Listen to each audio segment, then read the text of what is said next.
You are listening to a MetalExpressRadio.com interview. Enjoy. Hi, this is Mick Burgess, and I'm joined backstage at the Playhouse in Whitley Bay, and I'm joined today by none other than Ian Hunter. Ian, how are you doing? Oh, not bad, not bad. Well, it's great to see you back up in the north of England. You've been back over in the UK for a couple of weeks now. I mean, how have the shows been going so far? They're great. We were here in November, and we went right up the middle, as we normally do. But then this time we went different places, just to try and garner a few extra converts. Yeah. You know, and we hadn't quite finished with Fingers Crossed, so that was the idea. So it's come back for the second leg. I mean, tonight's actually the last night of the tour. We just did in the UK. 30. This is the 30th one of this leg. Yeah. Do you have a sort of mixed feelings when it comes to the last night? Or do you feel a sense of relief that you've made it, or do you think I could just fit in a few more dates now? Or is it? Oh no, I'm done. That's enough. We went through that heat wave, that '94 that day. We were in Milton Keynes that day, the stables. No AC in the van, no AC in the hotel, no AC on the gig. Nightmare. I don't think I've quite recovered. Because you've released over 15 albums as a solo artist, and with the Rant band, so there's a lot of material to consider. Yeah. How are you going to decide what to play and what not to play? I just do what I feel like doing. I mean, you can't please anybody. It's impossible. I once said before I went out, "What do you want?" And not one of them were ones I was going to do. You know. So there's about 300 or 400 of them. So and what do we do? 20. You know. There's no way you can please most people, so we just do what we feel like doing. Yeah. So how long do you get each night on stage these days? It can go as far as a couple of hours, you know. It's quite a heavy schedule, and you playing a lot of shows and playing long. You know, it's not like you're playing an hour and a quarter. So it's no. So how do you pace yourself on the road these days? Well, it's how you pace yourself off the road. Really, what you do on the road is virtually nothing. But you've got to be ready for it, so therefore, you know, there's a regimen that you go through when you're off the road to make sure you can survive when you're on it. So how many shows would you say you get through these days? In a sort of this lot there's 30 we just did, and then we do the west coast of America and Japan, and then Germany in September. So we have like a month off, or maybe 6 weeks off. Then do that, but you work at it when you're off the road as well. Yeah. I mean, you have to. I mean, you don't have to when you're young, but the older you get, the more you got to keep in shape. You know? Yeah. I mean, talking of working while you're off the road, you just released your latest album, Fingers Crossed, back in September. It's your highest charting album in the UK for quite some time as well. So it must be quite a nice feeling that so far into your career you're still able to bother the charts again. Well, yeah, we hurtled in and hurtled out, you know, but apparently most of them do that. No, it's nice. I mean, you work on a record for a couple of years. It's nice to get a little bit of recognition for it. You know, I don't like irrelevance. I live in fear of irrelevance. If I'm still considered like anyway current, not current, but like up to par, then I'm all right. Yeah. So when did you actually start working on the record? I don't know. You're talking to a 78-year-old. Probably around the last one was 2012, so usually, I probably started after that was over, so probably 3 years is usually the time it takes to get stuff that I kind of like, you know. Yeah. I mean, there's you know, it's 10 songs of new material. There's a couple of standouts, and I think everybody's talking about Dandy at the moment as well. You tribute to David Bowie. I mean, they are lyrics that the very vivid lyrics that conjure up, Bowie. I mean, it must have been a challenge coming with what you wanted to say about David in a sort of 3-4 minute song. No, it was easy because it was pre-Ziggy when we knew him. We sort of knew him for about a year. And I just put that all together, and that's what came out. I mean, back onto your record. I mean, do you recall that first meeting with David Bowie, and what were your first impressions? It was Guildford Civic Hall.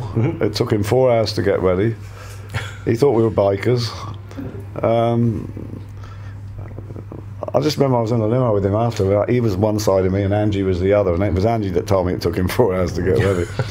But Peter talked to him, because Peter wanted to work for we'd split up. Pete Watts, the bass player with us, applied for the bass job with him because he was forming a band at that time. That's how that came about. And he came to see us at Guildford, and then all of a sudden Flowers were coming to every gig, and it all got like silly. But like, it was tremendous working with him. Yeah, it was great. Because didn't he famously wrote All the Young Dudes for you, but didn't he offer you Suffragette City first? Yeah. And did you not like it? We had good songs. Yeah. We didn't have a great song. What was the point of doing Suffragette? It was an average song. Yeah. He did some bombs. I mean, I remember him taking me into at Trident. Listen to this. It's like, John, I'm only dancing. And no. But he was totally gone on it, because he was. When I played my new stuff to people, I was trembling with like fear. David was like totally confident, or no matter what it was, And John, I'm only dancing was pretty average, Suffragette City was a good song, but we had good songs, Why do his good songs when we could do our own good songs? Yeah. Good point. So I know back in 1992, you performed the song with David and Mick Ronson at the Freddie Mercury tribute show, and we were very lucky enough to be at that show itself. It was quite a momentous moment. I mean, how did it feel to sort of perform that song with David and Mick? And that was probably, I think it was Mick's last ever public show as well. Yeah, that's all right. Stage is ready for you. Yeah, all right. I'll be back. The rehearsals were great. They were at Shepperton. And all these people were turning up, golfers, footballers, all kinds of people. And we did it at rehearsal, and it got applauded, which didn't happen at rehearsals. The guy, George Michael, was the only other one that actually got applauded. And they were applauding half a decade right there, Everybody was on the stage from the early 70s. Yeah, it was a fantastic lineup. I mean, the whole thing. People talk about Live Aid, but I think the Freddie Mercury tribute show topped it in every way. I don't know. I've never saw Live Aid, so I don't know. I mean, back to your I sat in the Queen's box for the first half. Delusional. Yeah. I didn't mind it. I mean, me and Mick had worked solidly around that time, so there were small, dates. That was 3,000 crew. Behind the stage was 3,000. Stuff built right up in the sky, And really, it was Roger Taylor. I mean, Brian was beside himself. He couldn't handle anything. And they didn't really have a manager. They had a lawyer. Yeah. But Roger put that whole thing together. When we came off, there was like 21 television sets in a room, and he goes, Indonesia, and it came on. I mean, it was massive. It was 2 billion people watching that. Yeah. Amazing. So you really didn't want to cock it up. And Roger started it, dudes, a little fast. Like, no. I'm going to have to leave you for about 20 minutes. Is that all right? Okay. Are you coming back to I'll come back here, okay. Yeah. I've just got to do a... Right. Moving back to your current album, you just released Ghosts off that as a single, and that to me that's the standout track off the album for me. Yeah. A lot of people talk about Dandy, but Ghosts to me is my favourite track off the album. Was that sort of inspired by a visit to the Sun Studios in Memphis? Yeah, I've been there before. But then this time, this guy we met, I forget his name, but he looked like a walrus. He had a big walrus moustache. But his dad was one of the Jordanaires.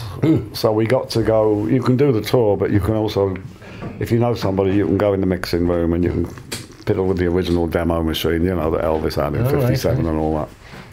And we did that. And the weird thing was, the room not unlike this. There was guitars on the wall. There was a double bass on a stand. There was a little kit. There was no sticks. So the band just started playing. Just pulled the guitars off the wall. Dennis was playing Jerry Lee Lewis's piano with the burn mark where he'd been told not to smoke. And it sounded great. Yeah. And you've always had the knack of telling great stories in your songs, and Bow Street Runners is a great example of that. What inspired you to sort of write about the police and the early police force in the 1800s? I like the title. Yeah.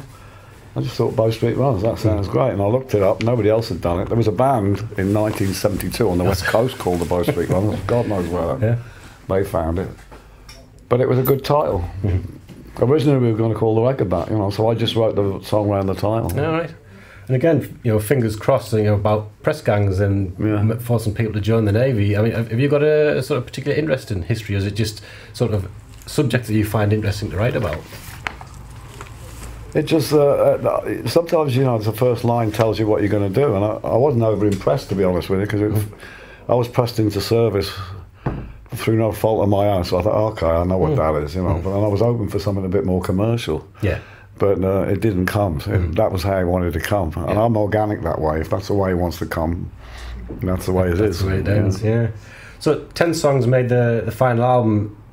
To me that's the perfect length of an album. It'd be like an LP, 5 songs each side, great length. Yeah. I mean, did you record anything else that you might use at a later date, or was that 10 songs and 10 songs only? There was 3 other tracks recorded. Something Red, what was it? I don't know, I can't remember.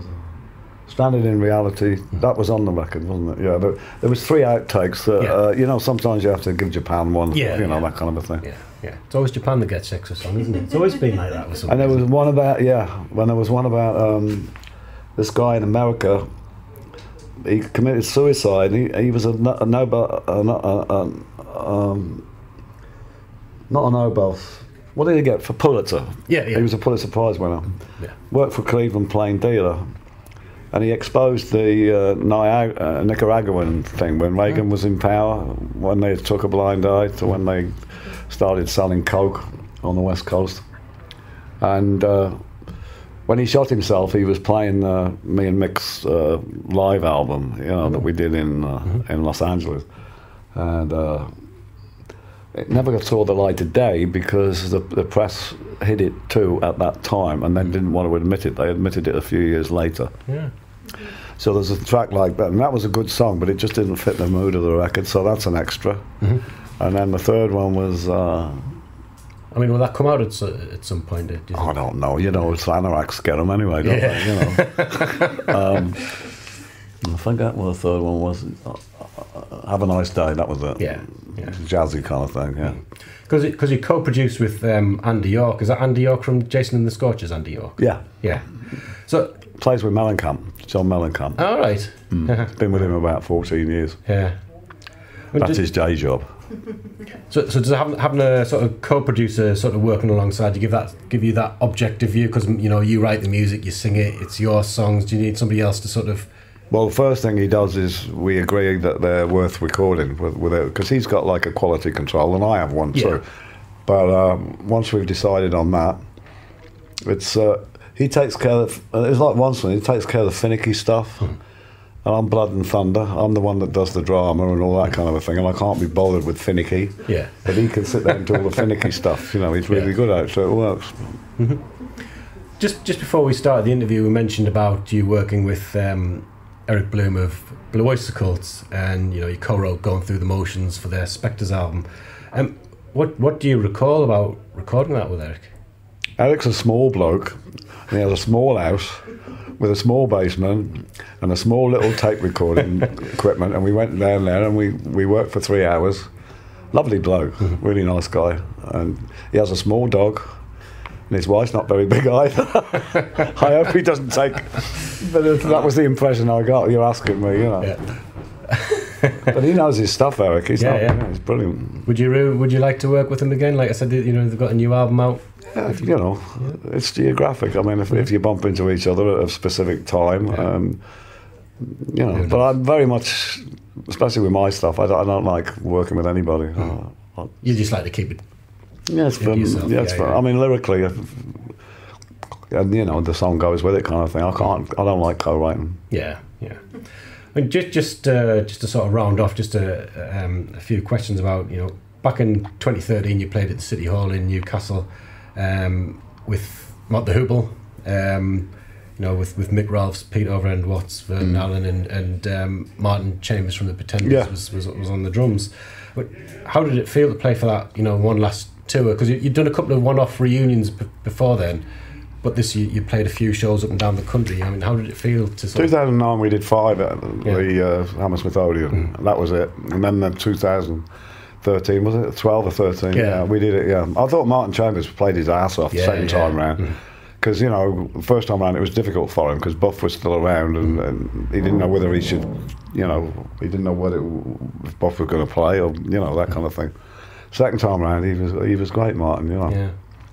It was good playing those songs again for that. What turned out to be a sort of he's Hereford boy, you know. Yeah. So and Buff was his idol growing up, you know, because he was younger than Buff, and so it just seemed natural for him to do it, you know. Yeah, I mean, what was great was for people like me that were maybe missed it the first time round, too young to see it the first time round. It got a chance to sort of see it, and you know, really enjoyed the show. I mean, when before the shows at London, the 5 shows in London, when was the last time you'd sort of played together as a unit on stage? 74, 73 maybe. I don't know, because that's the original band. That's part 1. That's Mick Ralph and Valley, you know. Part 2 kicked in around 73, something like that, you know, with Ariel Bender, the great Ariel Bender, and the sartorial Morgan Fisher. Yeah, so that was part 1 kind of thing, you know. It was a lot of fun. I mean, Pete Watts was probably the backbone of that band, and he's a hilarious, eccentric character, you know. Sadly missed. I mean, I really was.